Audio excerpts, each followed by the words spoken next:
Ever pinch pennies all year for that one family vacation only to feel the budget blues afterwards? If so, I was just like you.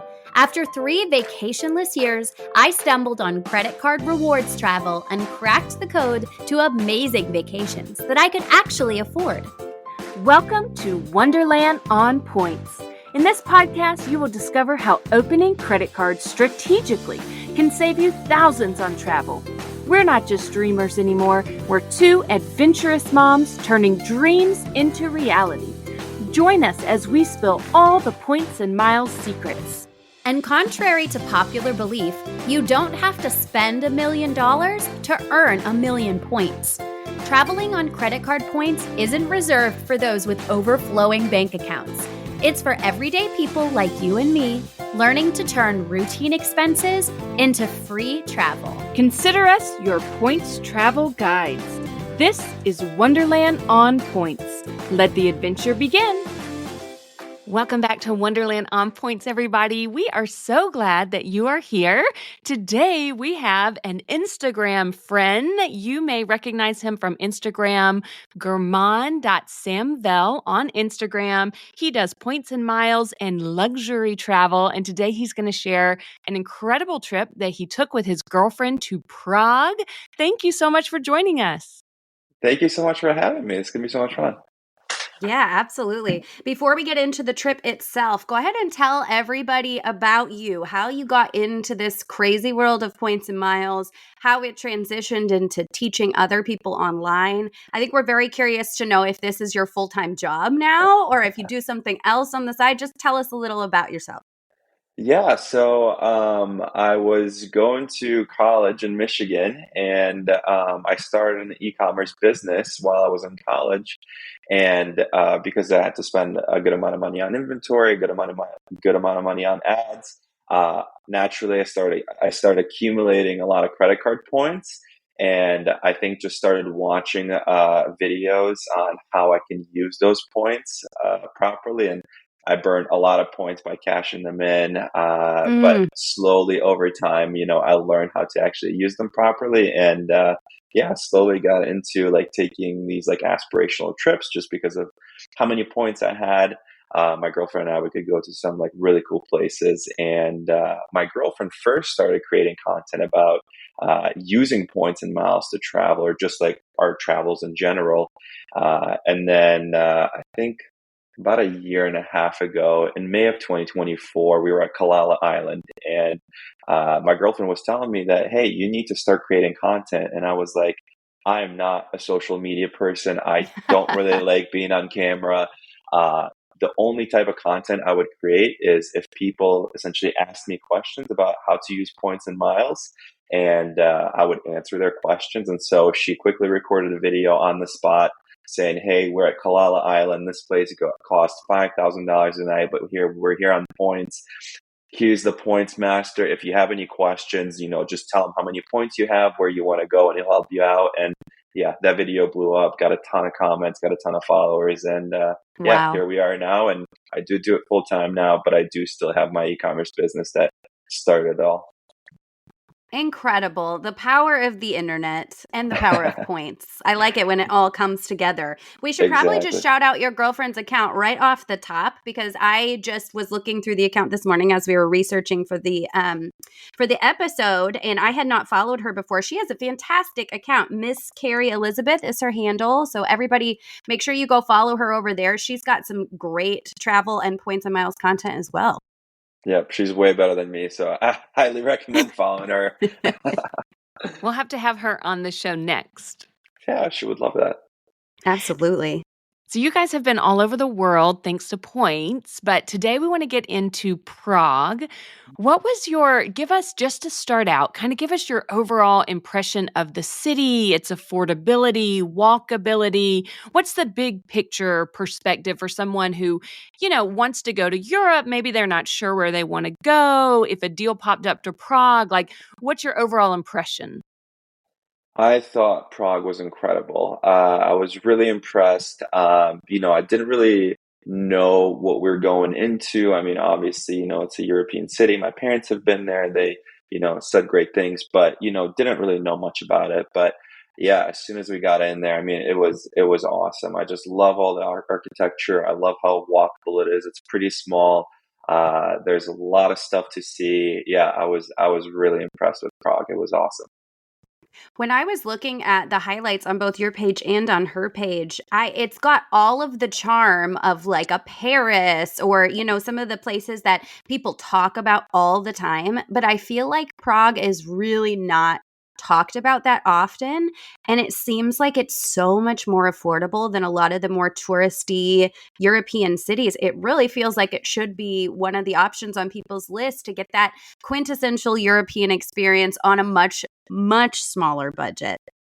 Absolutely, yeah. One thing I always talk about for like European travel, like everyone wants to go to Paris, and for me, I don't really love Paris because I always say like, there's, a bunch of things to see in Paris, right? Like you go to, you know, one building, right? You look at it for the architecture, and then you have to walk 30 minutes to an hour to go see another building with similar architecture. And Prague was like the whole city is that architecture. Like you're just walking Yes. around and the whole city is kind of like a sight to see, you know what I mean? So instead of, Yeah. walking an hour from one, point of interest to another, like the whole city is kind of like that. Like it's beautiful. Yeah, I highly recommend it.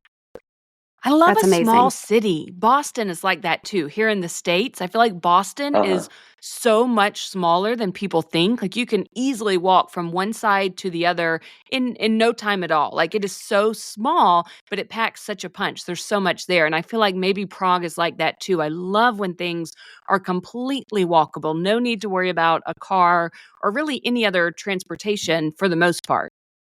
That's so interesting. I've never been to Boston, and I always thought it was a huge city. Didn't know that. No, no, it's so walkable. All the cute downtown, like, main parts that you wanna see are super walkable. Wow, Hmm. that's crazy. Yeah, you Good to guys know. should go. So much history. It's a great place to explore as a couple. We've been Highly wanting to. recommend. Yes, get on it.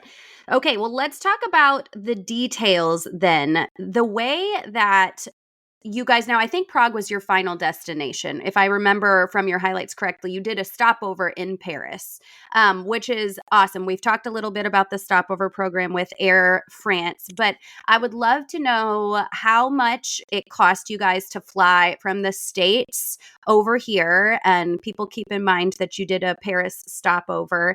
Did you take advantage of any transfer bonuses? Where did you fly out of? Was it direct? We want all the details. Yeah, so we flew, as you mentioned, with Air France with their stopover feature, and this was our very first business class flight. We've never flown business. I think Ooh. within the US we might have, but this was the very first like international business class flight, lie flat seats, and the way that we like to travel, we almost always want to get like the best out there, like anywhere we go or like any way that we travel, like it kind of needs to be the best. And so we flew out of Dallas, even though we could have gotten there from Austin.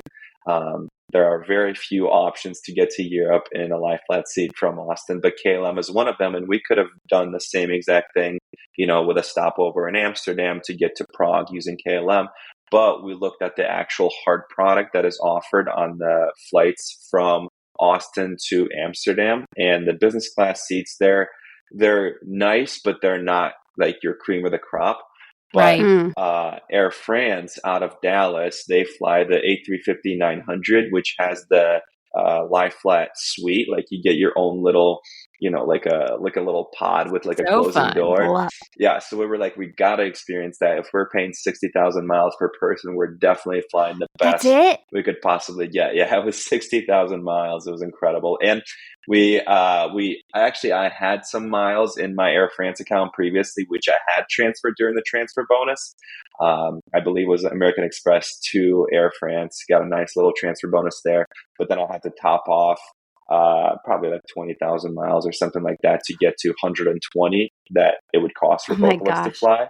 Unfortunately, that was not with a transfer bonus, but yeah, it was 120,000 miles to get from Dallas to Prague with a stopover in Paris, and yeah, Great deal. Incredible. I love it when I find miles in my account. It feels like finding money in your Venmo. You're like, oh, it's free. Yeah. Essentially, they were just already there. I didn't have to move them from anywhere. It feels like girl math. I didn't have to spend any money or any points.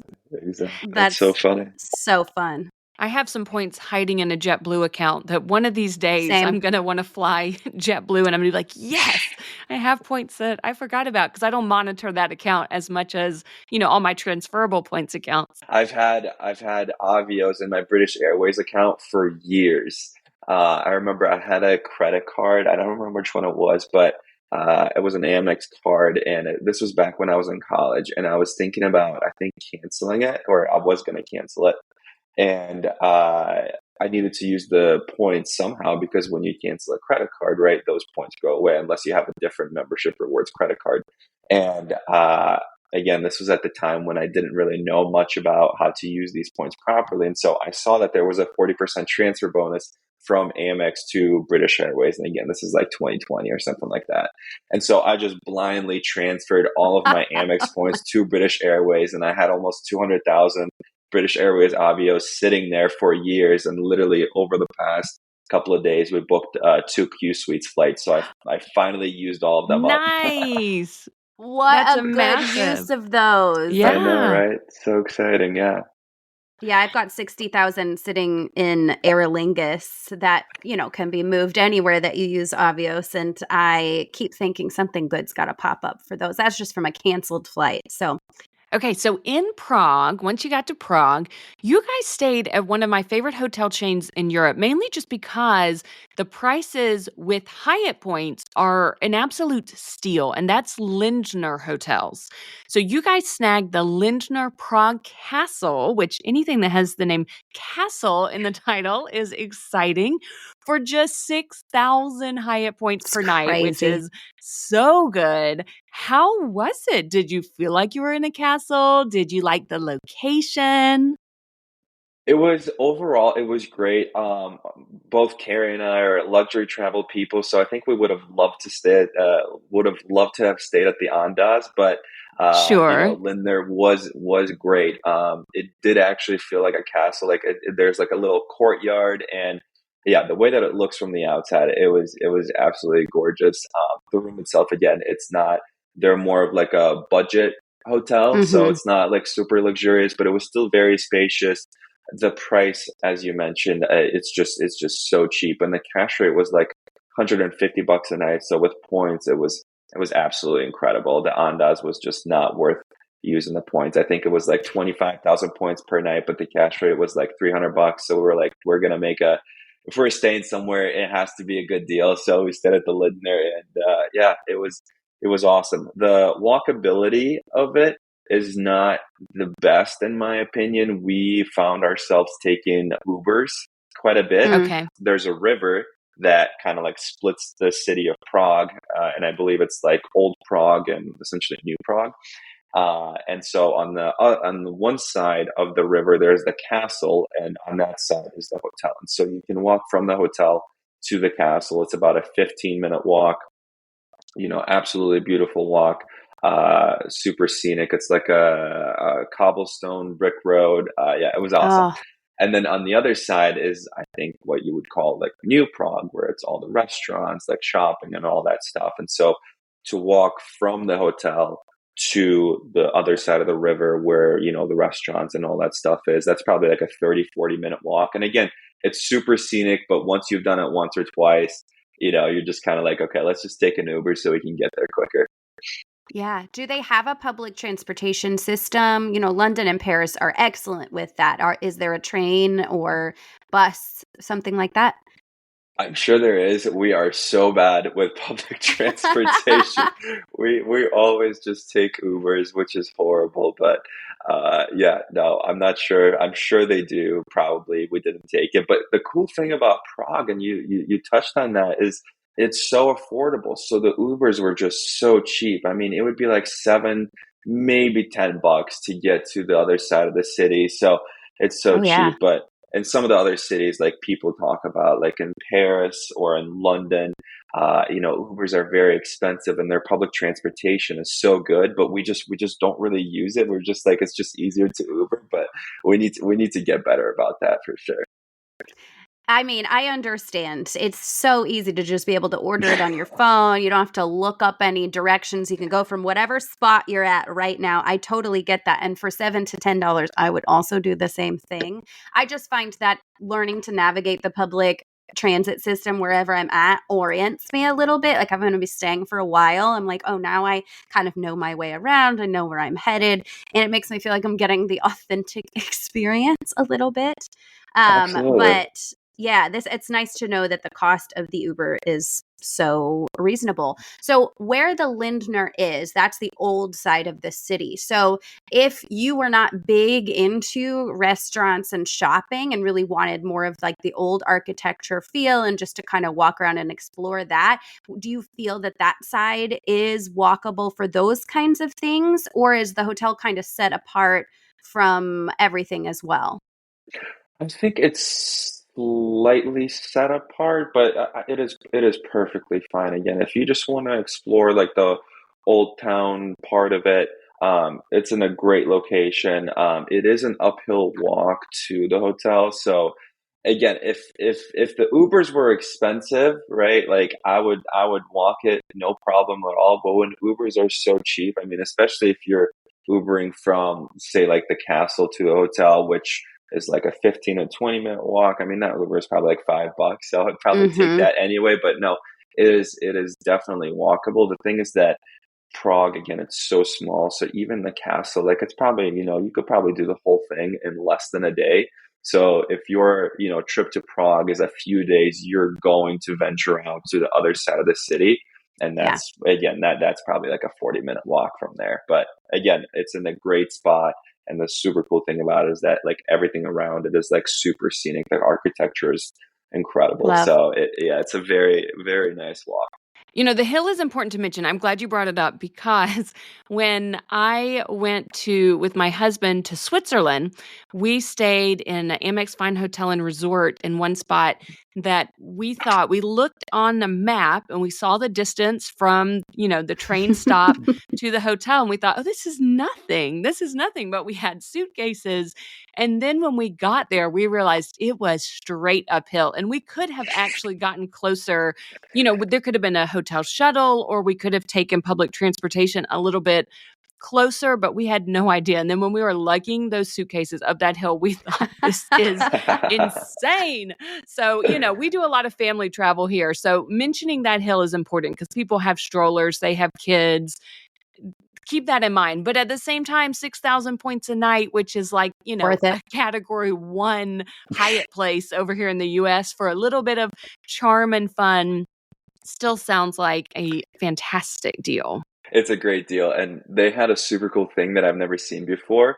It was if you skip room service, like your room getting cleaned up, you can get a free drink at the bar. So that was awesome. We had to check that out, and the service was incredible. Yeah, it's an awesome hotel, and it's a great deal.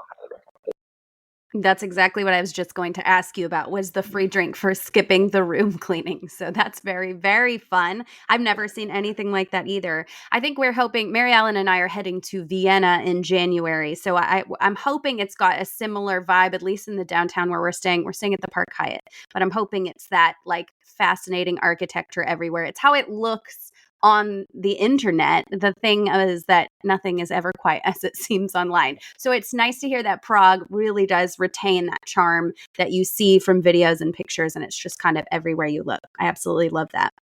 I know we're mainly chatting about Prague, but Vienna is incredible. Park Hyatt is awesome, but I also really recommend the Andaz if you guys are able to take a little detour. The Andaz is a really good deal. I think it's 12,000 points a night, but that place is awesome. The Andaz is incredible. And we also stayed at the Lindner there for I think 2 nights. What we usually do is when we arrive, and if we're staying at like a luxury hotel that costs whatever, a significant amount of points, what we'll do is we'll stay at a cheap hotel for the first day, because if, like, let's say it's not a full day, we'll stay at some cheap hotel, and then we'll do the same exact thing on our very last day, so that we're not essentially wasting points on half a day. And so we did the Lindner on the very first day and on our very last day. And not as cool as the Prague one, but I will say the Andaz and the Park Hyatt are incredible. This is actually very helpful information, and I know we're detouring a little bit, but we picked the Park Hyatt specifically because of its proximity to like the historic district, and we're doing an episode about Europe on a long weekend. We're literally going to be there just like 3 full days in January, and so it's very, very quick. So for us, the consideration was like, let's be in the center of it all, but we were looking at the Andaz because to stay at one of the luxury brands for 12,000 points a night is crazy. So it is nice to hear that that's your perspective, that you think it's a good spot, even without it being kind of in the heart of the city. Absolutely. Yeah. And that's a great tip no matter where you are, to do a cheap budget hotel on the bookends of the trip, and then, go all in for the bulk of your trip in the middle of the really nice stay, but save some points. I love that. Why waste points if you're going to get in late at night or something and barely have any time to enjoy a night somewhere? Save yourself 20,000 points or so by staying at a budget-friendly option. That's a great tip. Okay, let's transition a little bit to food. Going through both of your highlight bubbles, you guys ate your way through the city, and it all looked so amazing. I was starving. I had not had breakfast as I was looking through these, and I am so hungry. Why don't you tell us a little bit about the food options in the city, some of your favorite places to go, like not to be missed, and maybe tell us a place that is overrated and we should not go. And we'd love to know costs of food as well. Yeah, honestly, every single place we ate at was incredible. And I mean, I'm telling you, I was freaking out about how awesome Prague is. I mean, again, how walkable it is, how beautiful it is, how cheap it is, and how incredible the food is. I mean, it's literally the perfect, city to check out in Europe. Yeah, all the food everywhere we ate was incredible, and I almost like attribute that to like Prague is not like a super popular destination. So they work really hard to make it an awesome experience for everybody. Say again, and I'm dogging on Paris here, but like everyone goes to Paris. So all the restaurants in Paris, like they don't really have to try very hard. You know what I mean? Right. Like we've been to Paris twice, and we've eaten at all of the recommended restaurants, and it's nothing really incredible. I mean, they know they have, a little quarter view of the Eiffel Tower. People are going to go there regardless. So it's like, you don't really have to serve incredible food. People are going to come anyway. But in Prague, I mean, everywhere we ate, it was incredible. I think we did Ribs of Prague, the first night, and it's like almost like a barbecue place. I wouldn't say it's very, I would say it's like modern Czech food. It was very good. Then we did Kozlovna, which I think is more like traditional Czech food, and those are really, really good. Those are popular. And then we did one fine dining-ish restaurant, just because, again, it's really cheap in Prague. So we were like, hey, if we're going to do fine dining anywhere, it should be here, because you can literally get like a lunch at a Michelin star restaurant there for like 60, $70 or something like that. Now, Whoa. yeah, yeah. This place, it's called Lola. It's not a Michelin star restaurant or anything, but it was a tapas place, and I love tapas. I love small plates. You get to try a bunch of different stuff. Yeah, it's called Lola, and it was absolutely incredible. I recommend that. One of the best restaurants I've eaten at anywhere, and it was in Prague. Wow. And it seems like you've eaten a lot of places. I feel like you guys really, you could have a whole page. Yeah, you could have a whole Instagram just dedicated to the food in the places that you've been. Maybe. That's a good idea. Yeah. If I will, I would follow it. Just saying. I have to say, I'm a pretty adventurous eater, but you talked about eating knuckle 2 times in your highlight, and I was like, I don't know about that. I didn't even know people ate knuckles of anything. Is this like a cow knuckle? Like, I just feel like I need to know what that is. You know what? I don't really know, to be honest with you. I think it's more of like I think it's more of the knee. Like honestly, so when we try to do a good amount of research before we go anywhere, and everyone was saying, "Oh, you got to eat the knuckle, you got to eat the knuckle." So I mean, like that's all I need to know. If I'm going to a restaurant and it says knuckle, I'm getting the knuckle. And I think at one of the restaurants, yeah, I think at one of the restaurants, I asked him like, "So what is it?" And I think he explained to me that it's a knee, but it's so big. I mean, I don't know what animal has a knee that big, but yeah, it was really good. I think I had three different knuckles or two knuckles. I don't know, but they're very good. I will say the ribs of Prague knuckle was like again, it's like the whole restaurant is kind of like a modern twist on a lot of the traditional food. And I didn't really love it too much there. Everything else at Okay. the Ribs of Prague was incredible, but we went to a different restaurant, which I don't think I posted about it. And I think it's called Na Picle, which is right in the same kind of like, it's like a 2 minute walk from the Lindner Hotel. Oh, And okay. it's super cool. It's like in this like underground, it's like an underground restaurant. And like, I think they used to keep I don't know. I don't really remember too much about it, so I don't want to say incorrect stuff. But it's a super cool place. The atmosphere is incredible, and it's very like traditional food, and it's made in a very like traditional way. And I had the knuckle there, and it was really really good. So yeah, that's where I would go Oh, for that. Again, give I think me it's a called comparison. Like, comparison of what is it like? What kind of meat is it like? Does it taste like a rib? Does it take like? Is it does it melt like a ribeye or is it kind of more tough? I just feel like I need to understand what I'm getting myself into because I'm going to go try knuckles somewhere. yeah. I think it's similar to ribs, but it's pork. I'm pretty sure that it's pork, and yeah, you get like I don't know, because ribs you just with ribs you just get like little tiny little bites. You know what I mean? With this, like you get like it's like a hunk of meat, so like you get like Wow. big bites. But All right. hopefully, All right. I I'm hopefully, am sorry. hopefully that so makes sense. thoroughly Hopefully that makes grossed out. sense. And I am not a vegetarian. No, but That's so funny. you're not quite adventurous as No, I am when I it am comes not. to the eating. Mary Ellen will not be having any knuckle. Yeah, how were the chicken fingers in Prague? That's pretty much my speed. That's Let's talk so about funny. some of the activities that you guys did there because you guys did paddle boarding and there was a little mini Eiffel Tower. There's some cute little stoplight walkway. Tell us about all those fun activities that should definitely be on an itinerary. And it seems like Prague is actually a great place if you're going to do what Joanna and I are doing, which is a weekend getaway to Europe. It seems like Prague's a great spot for that because you can see a lot and kind of really get the whole feel for it in a short amount of time. So what are those activities that people should have on their itinerary? Yeah. And you're absolutely right. Prague is perfect for that. Like, it is not a big city, so you can really see everything in a couple of days there. So you're absolutely right about that. But we did a few things. So obviously, if you're in Prague, you got to check out the castle. It's beautiful. It's gorgeous during the day and night. So of course we did that. There's a river, as I mentioned, that flows through the city, so you can walk the river, which is very nice. And both of those activities are free. And then as far as another free activity is the little Eiffel Tower, which coming there after Paris, their little Eiffel Tower was a little bit underwhelming compared to the Paris one, but Yeah. nonetheless, it is a tower, and it's there, and you can see it for free. And then as far as paid activities go, we hopped into those one of those paddle boats, and we paddled down the river, which was incredible. They have like a couple of different like islands that you can go through. Yeah, that was really fun. Tell us about the little stoplight walkway because that was cute.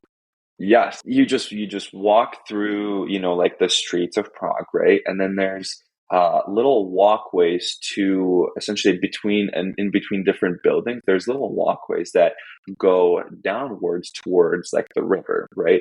And usually, at the bottom of those walkways are like different restaurants or like pubs, bars, whatever. And this specific walkway is famous because it's so narrow that you can't have two-way traffic there at the same time, and so they put a stoplight there that's either red or green. And so if you're walking up the stairs and if you're walking down the stairs, there's a stoplight for you and it's either red or green. And so if it's red, you wait there and it's likely because people are coming up the stairs, right? They're leaving the restaurant and they're going onto the main street. And when it turns green, that's your time to go down. And it's, I don't know, it's just super cool. I've never seen anything like that before. Of course, we took I some love it. videos there. I mean, yeah, it was so cool. That's a lot of fun. I love little unique things like that, and I feel like those places get very touristy once they start getting posted about online. Everybody wants to go and push a stoplight to walk through an alley. But why is that so fun? It really is. 100%. It's the little things. Exactly, exactly. And again, the super cool thing about Prague, right, is kind of, the trend that we're seeing here. So like they have this like stoplight walkway that people are going to go down regardless just to experience it because it's so popular. And at the bottom of it is a restaurant. And again, people are going to get there anyway, right? Because they want to check out this walkway. But even there, the food and the drinks were incredible. So like, in any other city, they would be like, oh, we don't really have to try. Like people are going to come to our place anyway. But there, everything was really good. So again, just love Prague. Yeah, amazing. How much do you think you guys were spending per person at one, not the luxury restaurant, but just at your average sit down place? If you're getting, an entree, an appetizer, and a drink, how much do you feel like that comes out to? I would probably say entree, appetizer, and a drink. It would probably be for two people. You could probably do like $35 or so, I would say. Yeah, and again, Total? yeah, total. I would say, yeah, again, this isn't going to be like your like nice like restaurants, but like for example, Kozlovna that we ate at, like they're a little bit more expensive. I would probably say 50. We never get drinks, so I don't really Mm. know how much drinks cost there. I think I got a beer once, and I think that was like $3 or so. But yeah, we mainly just get food, like an appetizer and a couple of entrees, and yeah, you could definitely get that in for like $35 or so. That's incredible. You can barely go to Chipotle for two people for $35 these So days. true.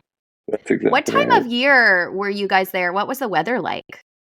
The weather was really nice. I think it was actually a little bit chilly for us, but we were there in July. Yeah, we were there in Okay. July, and I think it was just we had a little bit of rain, but overall, I think the weather was really nice. Again, we had some like chilly evenings and afternoons, but when the sun was out, it was beautiful. And again, for if you're walking around exploring the city, you don't really want it to be scorching hot. You kind of want to No. have like a little bit of chilly air. But yeah, no, it was great. And again, it was in July. We experienced Yeah. the same thing on our Europe trip this past summer in July. Maybe we were traveling around the same time and there was a cool snap or something coming through. But we thought the same thing. We were traveling with 3 young kids and we were like, wow, okay, even though we need to buy a sweatshirt and we should have packed for a little bit of chilly weather, how much would our kids be complaining right now if it was 100 degrees and they were walking around versus being a little cold? Like I will take being a little cold. So that worked out well. I'd much rather be chilly than too hot. 100%. I'm right there with you. Well, do you have any helpful tips, just general tips like apps that are really helpful if you're traveling there? How is the language there? If people are only English speakers, like will they have a hard time getting around or just any kind of closing helpful tips for people planning a trip? Public restroom situation. I feel like everybody needs to know in every European Yes, true. city what that's going to be like. Yeah, their English was really good. I'm from Estonia, but my native language is Russian, and so a lot of like Russian speaking people they actually moved to Prague, and there were some like again people that spoke Russian, so I was also I was able to speak some Russian with them.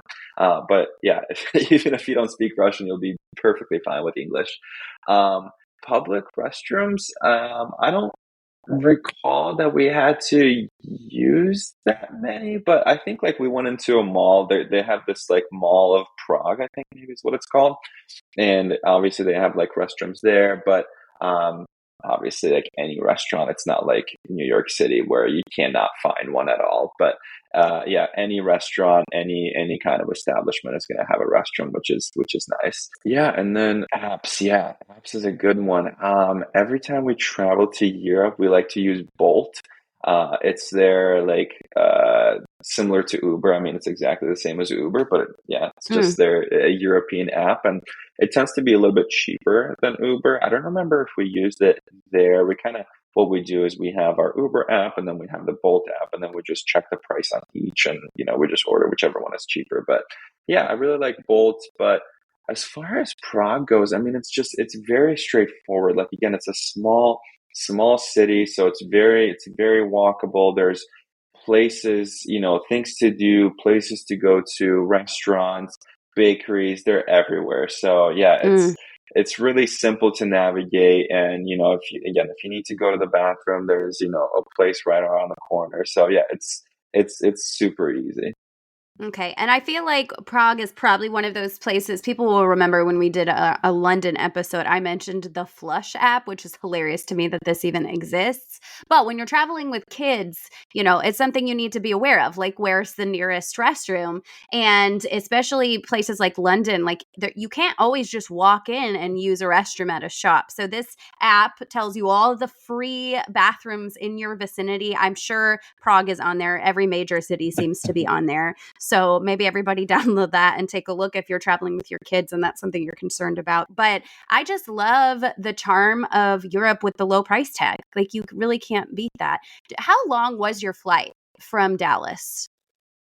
From Dallas, we actually Well, I had guess you went to Paris first. So, yeah. From Dallas, we actually had some delays. Our flight was delayed by a couple of hours before we even got to the gate, and then it was delayed at the gate, and then we were delayed on the taxiway for a couple of hours, came back to the gate. So we were on oh the my plane gosh. for we were on the plane for probably a total of like 13 or 14 hours, but we were in business for our first time ever. So we Yeah, were living the dream. delayed We in were like, lie yeah. flat is not so bad. Exactly. But the actual flight, I think, was about 9 hours or so. And again, that's to Paris.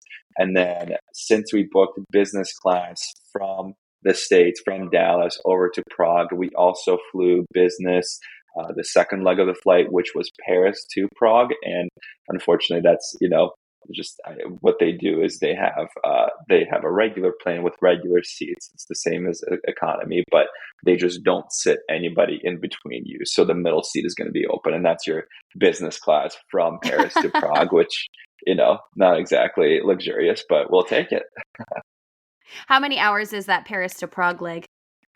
I don't exactly recall, but probably I would say like a couple of hours. Yeah, It's I would pretty be quick. shocked if it's more than three. Yeah, definitely a pretty quick flight. I did business class also on Air France over and connected through Paris, going to Geneva, Switzerland. And I was really impressed, though, even though the business class on that second flight, which was really quick, I mean, ours was barely over an hour. Like, I really don't know if it was any more than an hour, definitely not more than an hour in the air. And they still served us a full meal. It was a breakfast type meal Uh-huh. because we did an overnight flight to Europe and then connected. And so I was impressed that even though, yes, it's not, you're no longer in the big pod on the lie flat seat like you were on the long haul flight, but the airline still managed to give us a full meal, which I thought was pretty cool. I don't remember if we had anything like that. Sounds awesome. Either way, amazing trip, amazing flight, at least that first leg. Let's transition a little bit as we're wrapping up just to talk general points and miles stuff. So, any favorite card offers out there right now? Anything you've got your eye on? Yeah, I personally already have this card, but the Capital One Venture X 100K offer, it's my most recommended credit card to most people out there. I mean, the value It's that you hard to get deny. for exactly. So, and with the 100K sign up bonus, yeah, that's definitely a pretty good offer out there that I would recommend to people. Again, I already have the card myself, unfortunately, but if you haven't gotten a venture bonus, that's definitely the one to look at. Yeah, absolutely. My player two actually does not have it yet. And I am making a case for him that now is the time. We've struggled because he has an Amex Platinum. I have a Venture X. I have a City Strata Elite. So we have multiple top tier cards between us, but none of the cards do we both have the top tier option of that card.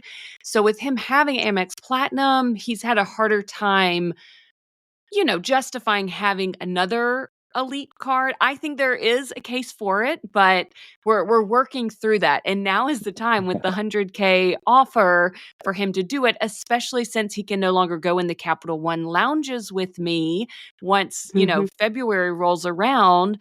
Then I'm like, well, hey, we live in the DC area. IAD and DCA both have Capital One restaurants, lounges going on. And so I don't know. I'm trying to convince him. I think it's a great one to snag for anyone who is remotely interested in this card. Now is definitely a time to do it. I completely agree.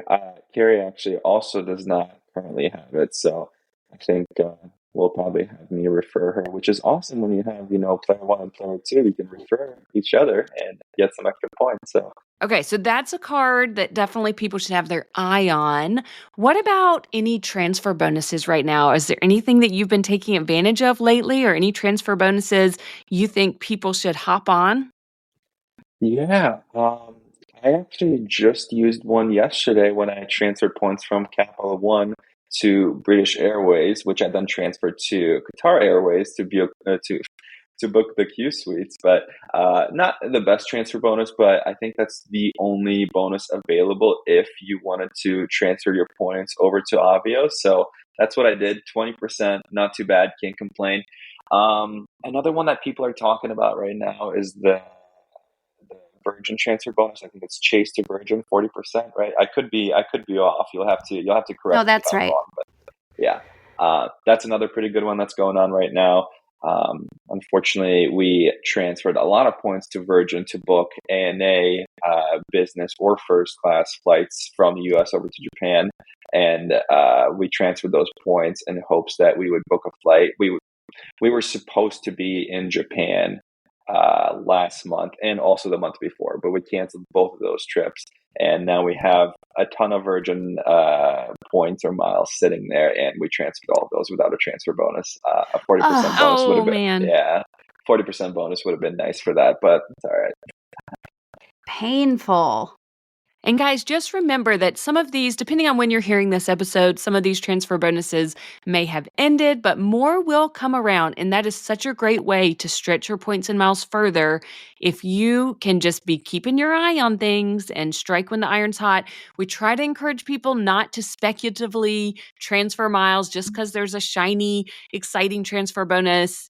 Doesn't mean it's the right time to move points or miles over, but it really does make a huge difference, especially if you're traveling, booking tickets for 5 people, a whole family. You're talking about a massive chunk of points, or trying to score business class seats for the first time, and you really don't want to pay the full price. Transfer bonuses are awesome. So keep your sights set on those when those pop up. They're Yeah. wonderful to take advantage of.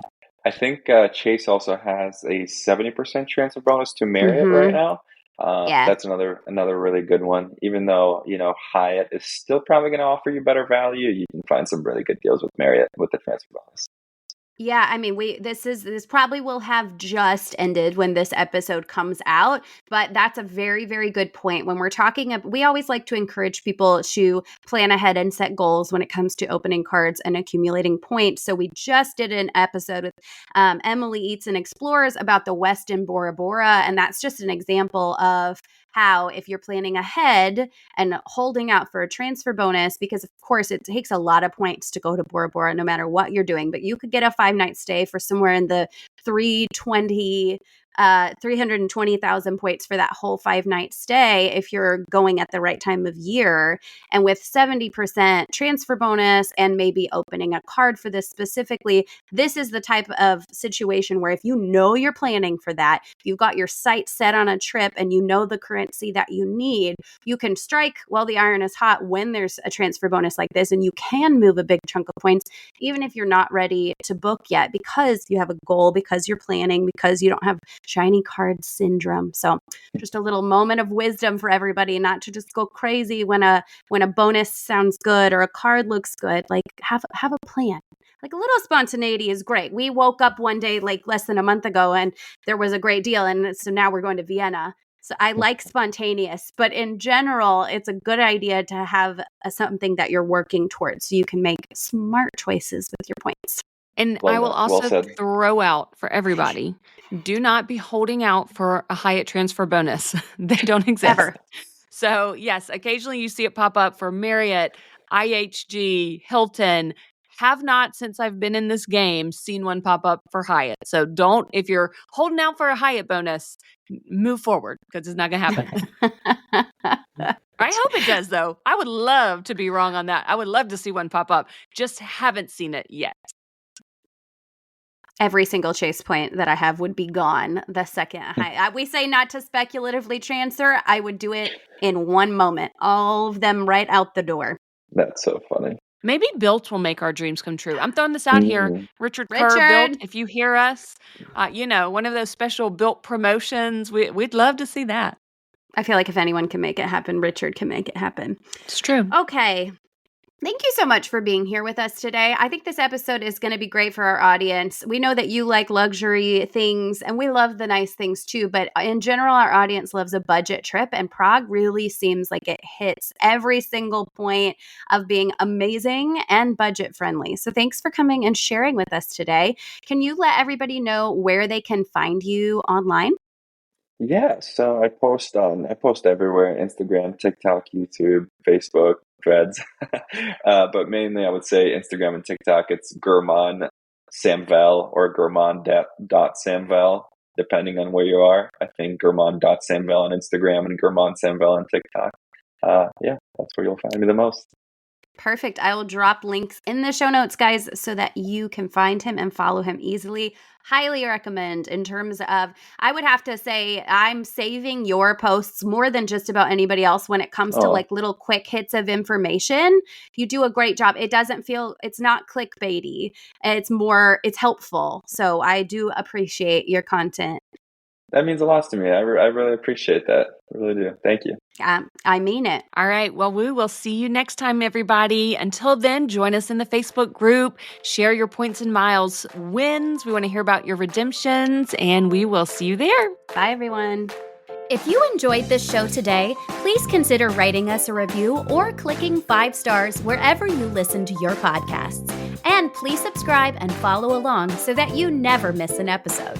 You can follow the podcast on Instagram or YouTube at Wonderland on Points Podcast. You can find me on Instagram at Family Travel for the Win with the number 4. And you can find me on Instagram at Points to Wonderland. If you're thinking about getting a new travel rewards credit card, consider using the links in our show notes. Using our links helps to support us and keep our podcast going so we can provide you with all the latest tips and tricks when it comes to traveling on points. And if you aren't sure which card is right for you, shoot us an email at wonderlandonpoints@gmail.com. Thank you so much for joining us, and we will see you here next time.